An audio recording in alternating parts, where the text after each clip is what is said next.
TC जंग studio में आपका खैर मकदम है, स्वागत है। मैं हूं नौशाद आलम। इस वक्त हमारे साथ अनवर अकील साहब, जो पूर्व महानगर अध्यक्ष कांग्रेस पार्टी के रहे, स्टूडियो मौजूद है। अनवर अकील साहब का ताल्लुक अलीगढ़ मुस्लिम सिटी से भी रहा है। वो साबिक तालिब इल्म रहे हैं और एक साफ सुथरे राजनीतिक छवि के मालिक हैं। अनवर साहब, आज हम अपने इस स्टूडियो में पश्चिम बंगाल के चुनाव का सटीक विश्लेषण करेंगे, उसकी एनालिसिस करेंगे, उसका तज्जिया करेंगे। बहुत बहुत शुक्रिया जनाब नौशाद साहब। पहले तो मैं तीसरी जंग स्टूडियो में मुझे बुलाने के लिए आपका तहे दिल से शुक्रगुजार हूं और मैं ये समझता हूं कि आपकी एक बहुत अच्छी पहल है। जैसा कि आपने सवाल किया कि बंगाल चुनाव के बारे में मेरी राय क्या है। देखिए, बंगाल चुनाव एक ऐतिहासिक चुनाव है। बिल्कुल। इस टाइम जिस तरह से वहाँ पे पोलिंग हुई है, 93। 92-93%, ये हिंदुस्तान की तारीख में एक इतिहास के एक मार्क बन गई कि इतनी बड़ी polling, question mark. Question mark बन गई कि इतनी बड़ी पोलिंग इस पहली दफे हुई है। जी। देखिए, जिस तरह से बीजेपी एसआईआर करा के वोटों को काट रही है, वोटों को खत्म करने की कोशिश कर रही है ताकि उसको चुनाव में फायदा हो, ये उस एसआईआर का गुस्सा है जनता का कि जनता ने ये कहा कि हम इतना वोट डालेंगे, इतना वोट डालेंगे, तुम काटो, तुम कितना काटोगे, हम उतना ही वोट डालेंगे। मेरा सवाल ले लें आप। अनवर वकील साहब, पश्चिम बंगाल के चुनाव में ममता बनर्जी की पार्टी जो टीएमसी है, उसके खिलाफ आरएसएस और बीजेपी बीजेपी चुनाव आयोग और देश की सारी संस्थाएं जी। और सैकड़ों बीजेपी की सरकार के मिनिस्टर, सांसद, विधायक और मुख्यमंत्री सभी मिलकर चुनाव लड़ रहे हैं। आपका इस सिलसिले में क्या कहना है? देखिए, इससे पहले भी सारी सरकारी मशीनरी और पूरी बीजेपी और पूरी आरएसएस पिछले चुनाव में भी बंगाल में ममता बनर्जी के खिलाफ ही लड़ी थी, और जिस एग्रेशन से इस बार लड़ी है उससे भी ज्यादा एग्रेशन उस टाइम भी था। एग्रीशन के साथ उस टाइम भी ऐसा इलेक्शन हुआ। ऐसा ही था। मगर बंगाल एक ऐतिहासिक धरती है। वहाँ का व्यक्ति बहुत अच्छी तरह से इस बात को जानता है कि सियासत क्या होती है, हमारे लिए क्या अच्छा है, हमारे लिए क्या बुरा है। ममता जी ने जिस तरह से बंगाल के अंदर काम किया है, ममता जी ने जिस तरह से गरीबों के लिए वहाँ काम किया है, जो मजदूरों के लिए वहाँ काम किया है, वो एक अपने आप में सराहनीय है। ये पूरा सिस्टम वहां लगा दिया है। एक एक महिला मुख्यमंत्री के पीछे। आप महिला सम्मान की बात करते हो, लेकिन इतना डर, इतना खौफ एक महिला से देखिए, कैसे हो सकता है? बीजेपी हर उस जगह से डरती है जहां पे उसका विरोध ज्यादा होता है। वो महिला तो महिला, आप दिल्ली के अंदर केजरीवाल के साथ क्या हुआ? दिल्ली तो एक छोटा सा प्रदेश है। जी। वहां पे केजरीवाल उनके मंत्रियों के साथ, उनकी विधायकों के साथ किस तरह से इन लोगों ने बिहेव किया। साम दाम दंड भेद सब कुछ करिए, बस चुनाव को हमें अपने हाथ में लेना है, चुनाव जीतना। यही मंशा रह गई है इस टाइम भाजपा की। जी। अनवर साहब, जो पार्टी महिलाओं के सम्मान की बात करती है, महिला आरक्षण को लेकर पूरे देश में हंगामा खड़ा किया हुआ है, खड़ा कर रखा है, वो एक महिला ममता बनर्जी से डरी हुई है और घबराई हुई है। आखिर डर और घबराहट के पीछे वजह क्या है? देखिए, इस देश के अंदर आधी आबादी महिलाओं की है, आधी आबादी महिलाओं की वोटर है। उनको ये पता है कि ममता जी का महिलाओं के प्रति जो एक मजबूत पकड़ है, जी। ये उस पकड़ से घबराए हुए हैं।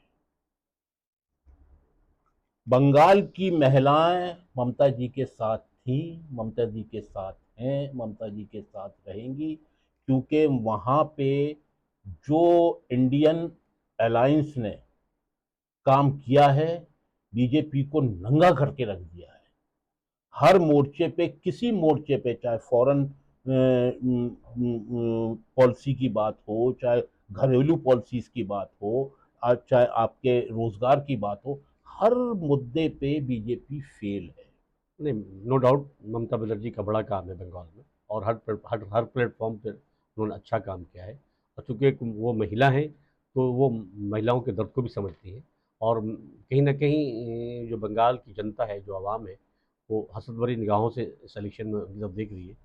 और मुझे उम्मीद है कि वो इलेक्शन ज़रूर जीतेंगी। अब ईवीएम का कोई बड़ा खेल हो जाए, या भाजपा आरएसएस के लोग, उनकी संस्थाएं वहाँ कोई बड़ा खेला कर दे, तो नहीं कर सकता। लेकिन वैसे उम्मीद है कि ऐसा ममता बनर्जी वहाँ से जाए। आपका क्या कहना है? देखिए, जहां तक आपके ईवीएम के खेल की बात है, जहां तक आपके धांधलीबाजी की बात है, उसकी पूरी उम्मीद है। मगर कांग्रेस पार्टी के वरिष्ठ नेता, नंबर 1 नेता माननीय राहुल गांधी जी ने जिस तरह से इस ईवीएम के खेल को और इलेक्शन कमीशन के खेल को उजागर किया है, उससे इस बात को जनता समझ गई है कि ये लोग करते क्या है। 93% वोट किसी भी प्रदेश के अंदर पड़ना इस बात की गवाही देता है कि जनता इलेक्शन के एतबार से कितनी जागरूक हो चुकी है। और इसका पूरा और पूरा श्रेय कांग्रेस पार्टी और माननीय राहुल गांधी जी को जाता है, जिन्होंने खोल के दिखा दिया कि ये बेईमानियां किस तरह से करी जा रही हैं। नहीं, नो डाउट राहुल गांधी साहब का ऐसा है, बहुत अहम रोल है मौजूदा सियासी तनाजुर में और सियासी हालात में। एक और बुनियादी सवाल मैं आपसे करना चाहूँगा। वकील साहब, जिस तरह से और जिस अंदाज में हम्म, बंगाल के चुनाव में सीआरपीएफ और पारा मिलिट्री फोर्सेस को तैनात कर रखा है हम्म, पूरे बंगाल में, उसको देखकर ये लगता है कि चुनाव नहीं, कोई जंग चल रही, कोई युद्ध चल रहा हो। हम्म, इस सिलसिले में आप क्या कहना चाहेंगे? यही तो है। इससे भी नजर नहीं आ रहा कि मोदी जी कितना डरे हुए हैं। इससे भी नजर नहीं आ रहा आपको कि बीजेपी कितना डरी हुई है। और इतना डरे होने के बावजूद, इतनी फोर्सेस लगाने के बावजूद, इतना पैरामिलिट्री फोर्सेस एक लगाने के महिला बावजूद, से इतना खौफ एक था। महिला से इतना खौफ होने के बावजूद भी 93% वोट वहां पे निकल के आता है और कास्ट करता है। ये अपने आप में इतिहास है। इससे आप समझ सकते हैं कि वहां की जनता का क्या रुझान है इलेक्शन को लेके। वो अपनी वोट की ताकत को वो जानती है कि ये वोट की ताकत सबसे बड़ी ताकत है। पूरे बंगाल में नाकाबंदी किया हुआ है। फिर भी वोट पड़ा है। अमर साहब, महिला सम्मान की बात करने वाली सरकार एक महिला से इतनी इतनी खौफजदा कैसे हो सकती है? या उसके पीछे सरकार की कोई मंशा है? क्या एक सवालिया निशान है? क्या बीजेपी सरकार पश्चिम बंगाल के चुनाव में कुछ बड़ा करने जा रही है, जिससे सियासत में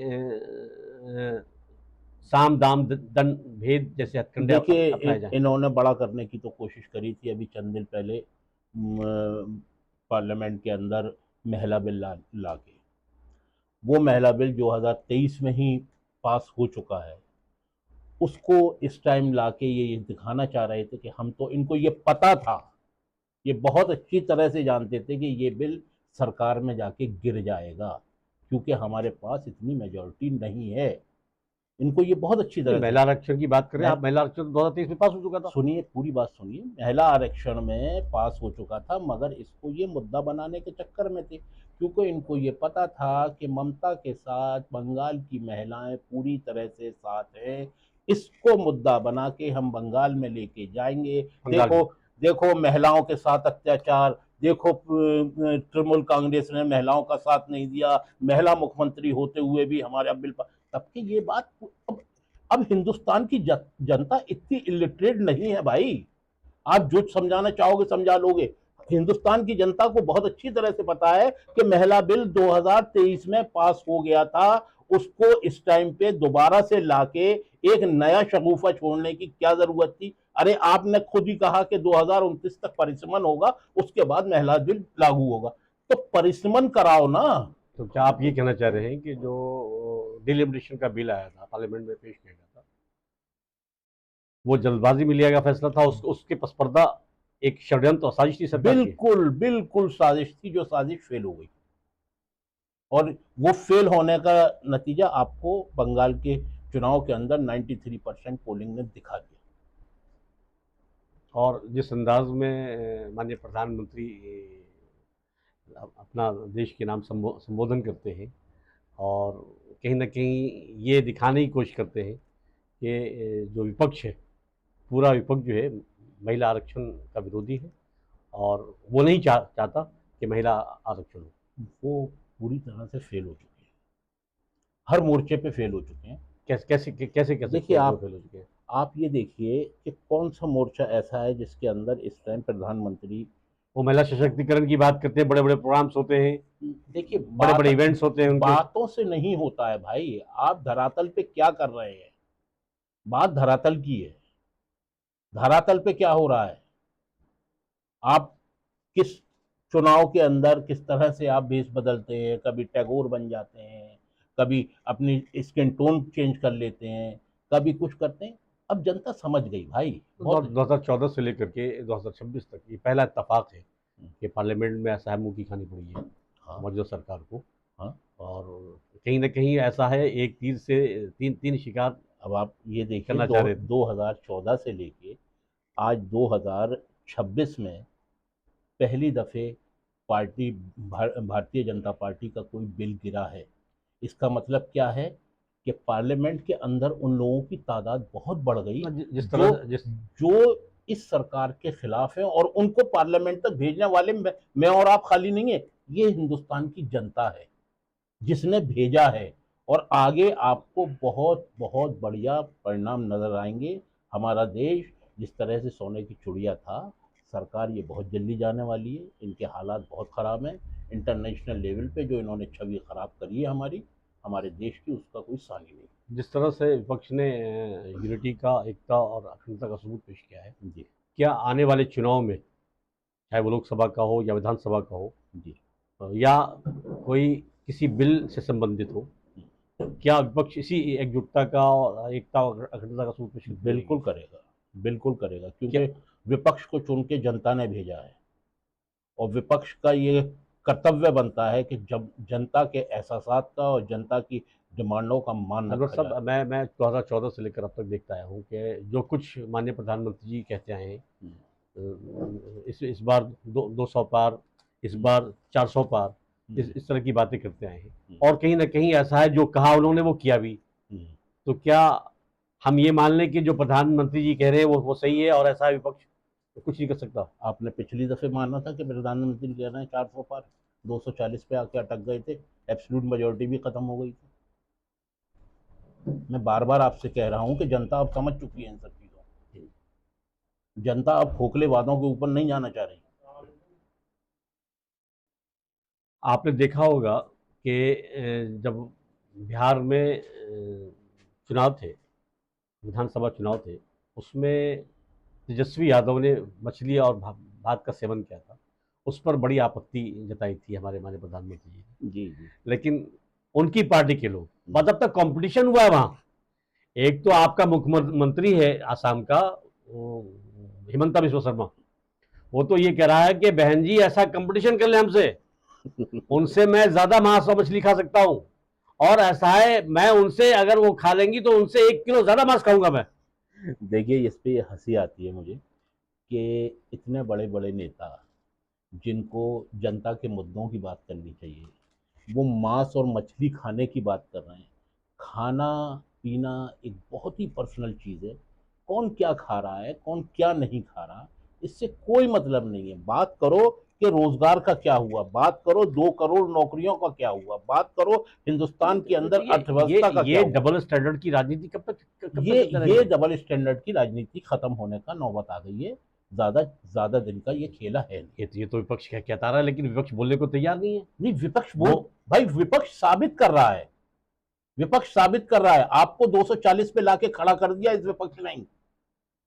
अनुराग ठाकुर है, वो ऐसा है, देखिए बीफ पार्टी करते वो हैं, अनुराग रिंकिया ठाकुर, के पापा करते हैं। अनुराग ठाकुर और हुए, और प्रज्ञा के पापा हुए, और ये हुए, जो भी हैं, इन सब का इनके पास ना तो मुद्दे हैं, ना इनके पास, ये डिवाइड एंड रूल की पॉलिसी पे काम करने वाले लोग हैं।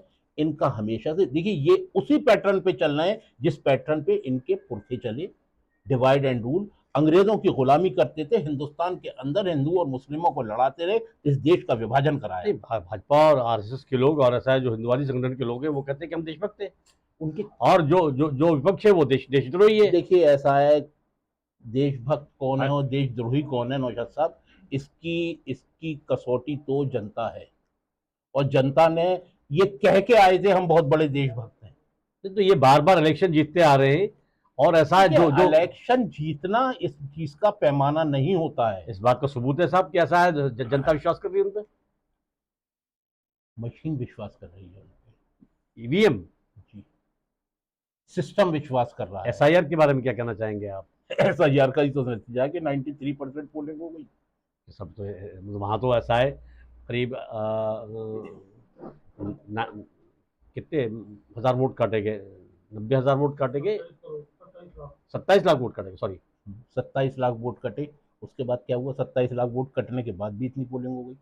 ये कैसे आप कह सकते हैं कि साहब ऐसा है ममता बनर्जी को वोट पाओ? भाई वहां की जनता ने इसलिए वोट दिया है। देखिए आप बार बार घुमा फिरा के वहीं पर ही आ रहे हैं, ममता ममता। ममता जी का काम बोल रहा है मेरे भाई।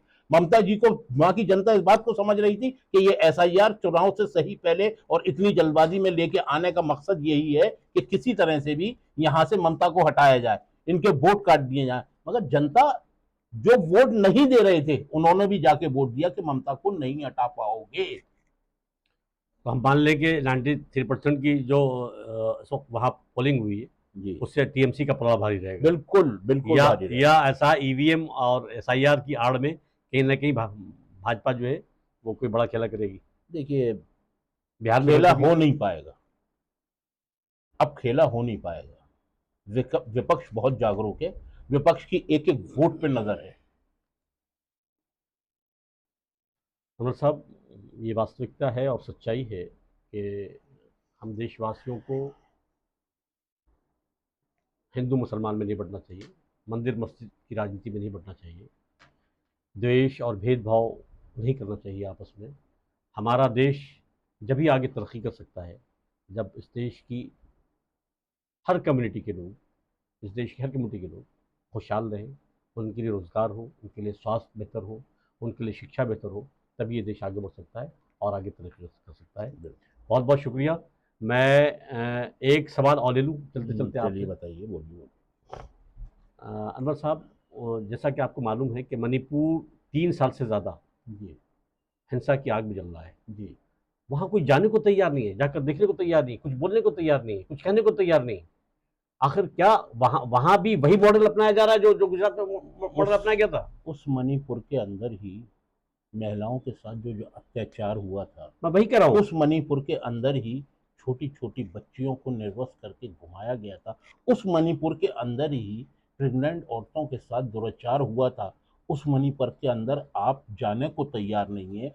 आप उस मणिपुर में भाजपा का कोई नेता जाने को तैयार नहीं है, उस पर बात करने को क्या तैयार मणिपुर नहीं इस है। देश का हिस्सा नहीं है? बिल्कुल है। फिर अब ये तो आप भाजपा के लोगों से पूछिए ना, मैं उसका क्या जवाब दूं? मेरा तो नेता चला गया। आपका कहना यह है कि ऐसा है जिस तरह से पिछले 3 सालों से मणिपुर आग में जल रहा है, सत्ता पक्ष का कोई भी नेता वहां जाने को तैयार नहीं, और नहीं ऐसा आज तक मणिपुर के हिंसा पर कोई बोलने को तैयार है, और ना नहीं उनकी समस्याओं का समाधान कोई करने को तैयार है। बिल्कुल, मैं तो ये कह रहा हूं, मेरा नेता गया, माननीय राहुल गांधी जी गए, गले मिले, लोगों से मिले, उनके दुख समझे, उनके दर्द समझे, उनकी पीड़ा को उन्होंने महसूस किया, गए। मोदी जी क्यों नहीं गए आज तक? अमित शाह क्यों नहीं गए आज तक? बाकी राहुल, ये ठाकुर, क्या नाम है, अनुराग ठाकुर, ये क्यों नहीं गए आज तक? क्योंकि ये जानते हैं कि वहां गए तो वहां की जनता दौड़ा लेगी इन्हें। चलिए, बहुत बहुत शुक्रिया आपका, बहुत बहुत धन्यवाद। आप सभी लोगों का बहुत बहुत शुक्रिया। अस्सलाम वालेकुम, अल्लाह हाफ़िज़। वालेकुम अस्सलाम, अल्लाह हाफ़िज़, जय हिंद, जय भारत।